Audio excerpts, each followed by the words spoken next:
Bonjour à toutes et à tous. Je vous remercie pour votre présence très matinale.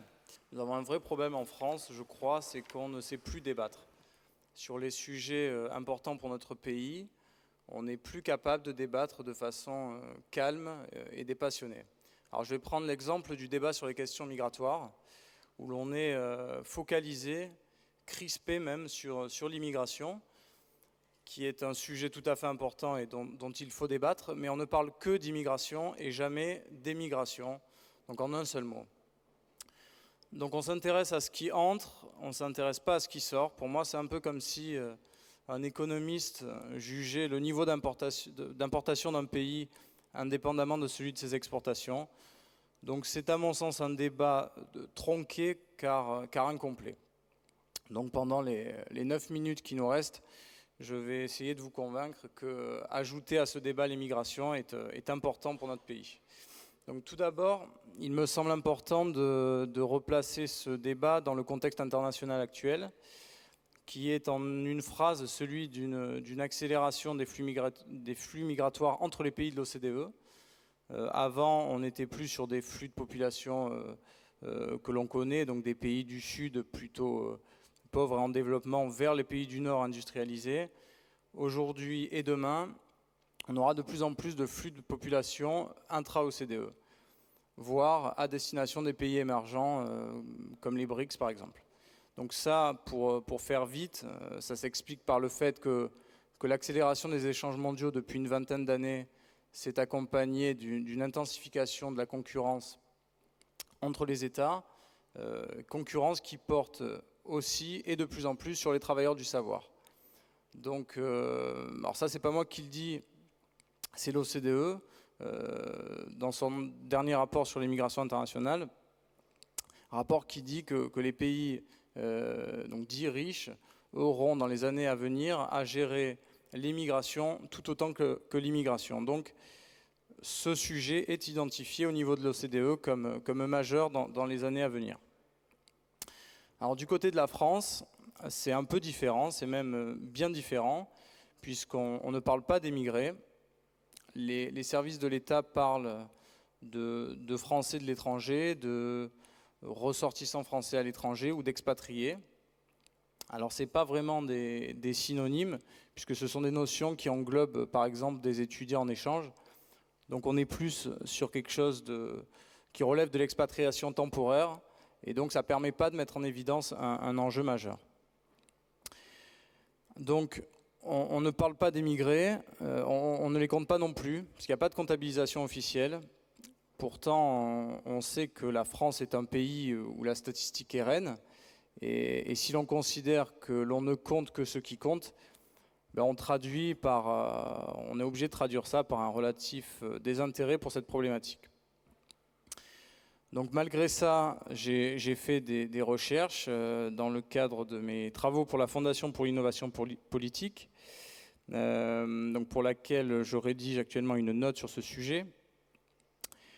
Donc j'ai fait des recherches, j'arrive à une estimation donc de 2 millions de Français qui vivent actuellement hors de France. Donc ce sont des données qui sont basées essentiellement sur le registre mondial des Français établis hors de France, donc qui est rattaché au ministère des Affaires étrangères et au réseau consulaire. Donc 2 millions de Français, donc dit comme ça veut pas dire grand chose, mais depuis 2000 c'est plus 60%, donc ça donne une petite idée. Alors le portrait robot de ce Français qui vit à l'étranger, il est plutôt jeune, il est plutôt fortement diplômé, et il a un niveau de rémunération plutôt élevé. Donc en gros, c'est la définition du travailleur du savoir de l'OCDE. Donc on est en plein dans cette problématique. Alors si on va un peu plus loin dans l'analyse, c'est ce que j'ai essayé de faire avec mes recherches, on peut dégager des profils d'émigrés. Moi j'en ai mis en évidence 3 qui me paraissent importants. Donc on a les émigrés patrimoniaux, les émigrés économiques et enfin les émigrés que j'appelle désabusés. La première catégorie est peut-être moins rattachée à l'intervention, à thématique d'intervention, donc Jeunesse du Monde, ce sont les émigrés patrimoniaux. C'est le cas dont on a le plus parlé dans les médias. Donc je précise que ce n'est pas de l'évasion fiscale, parce que ça c'est illégal, c'est de l'expatriation, de l'émigration, donc c'est légal. patrimoniale. Donc là, on a les détenteurs de patrimoine qui quittent la France pour des raisons qui relèvent essentiellement du niveau d'imposition sur le capital et le patrimoine. En termes d'estimation, on peut avancer donc le chiffre compris entre 200 et 400 milliards de capitaux qui ont quitté la France depuis 20 ans, ce qui coûterait à l'État, ce qui représenterait un manque à gagner annuel compris entre 9 et 10 milliards d'euros. Donc ce sont des sommes importantes. Je passe à la deuxième catégorie, donc là on est vraiment dans le thème jeunesse du monde. Les émigrés économiques, où l'on va trouver les entrepreneurs et notamment les jeunes entrepreneurs qui quittent la France pour toute une série d'explications qui concourent à façonner un écosystème entrepreneurial qui est peu propice à la prise de risque en France et qui font qu'il est sinon plus difficile en France qu'ailleurs qu'entreprendre, du moins dans de nombreux pays c'est plus facile. Donc on peut citer par exemple le niveau des impôts et charges, le difficile accès au financement, la complexité administrative, qui sont parmi les raisons les plus fréquemment évoquées.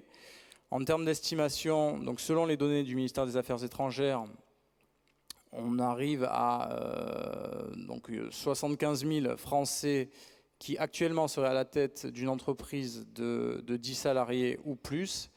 Donc, un petit calcul, ça fait à minima 750 000 emplois créés par des Français à l'étranger.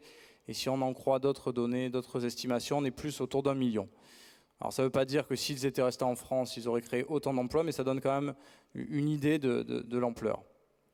Enfin, troisième catégorie, donc les émigrés que j'appelle désabusés. Là, on va retrouver les jeunes diplômés qui quittent la France. Bon, d'abord pour des raisons qui sont économiques, puisque il y a un chômage des jeunes élevé et une conjoncture qui est peu favorable avec une croissance à tonnes, etc. Donc c'est pas favorable à l'emploi des jeunes.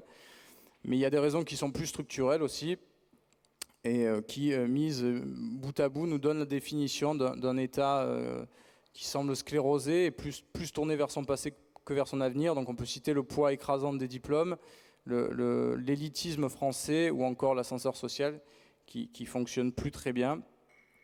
Donc une estimation, c'est très dur, là aussi, puisqu'il n'y a pas de chiffre officiel. On peut se baser sur des enquêtes d'opinion, il y en a de plus en plus à ce sujet.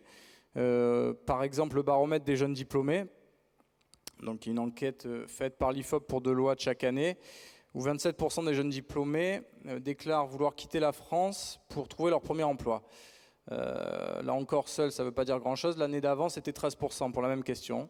Donc on peut mesurer l'augmentation. Et enfin, on peut aussi citer donc une édition de Nouvel Observateur du mois d'avril sur ce sujet, et qui a fait un dossier spécial sur l'expatriation française, et qui estime que le départ des diplômés des grandes écoles représente un manque à gagner annuel pour l'État d'1,5 milliard d'euros, tout simplement parce que la scolarité d'un Français depuis la maternelle jusqu'à une grande école, ça coûte beaucoup d'argent, et si derrière cette personne s'en va, c'est un manque à gagner.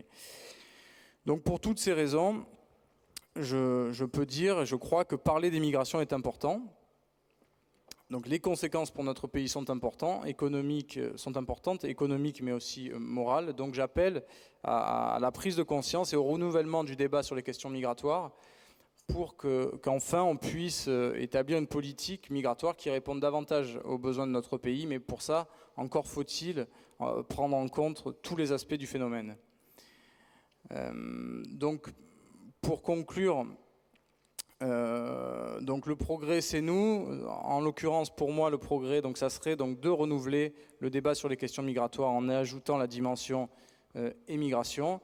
Et donc je tiens à préciser que l'idée et le but n'est pas d'alimenter et d'entretenir la sinistrose en disant que tout fout le camp, mais au contraire de prendre conscience de l'immense potentiel, l'immense réservoir de talent dont recèle notre pays, et que favoriser son éclosion et son épanouissement en France nécessite d'en prendre conscience. Donc à mon modeste niveau, c'est ce que j'essaie de faire avec cette note, c'est ce que j'essaie de faire maintenant.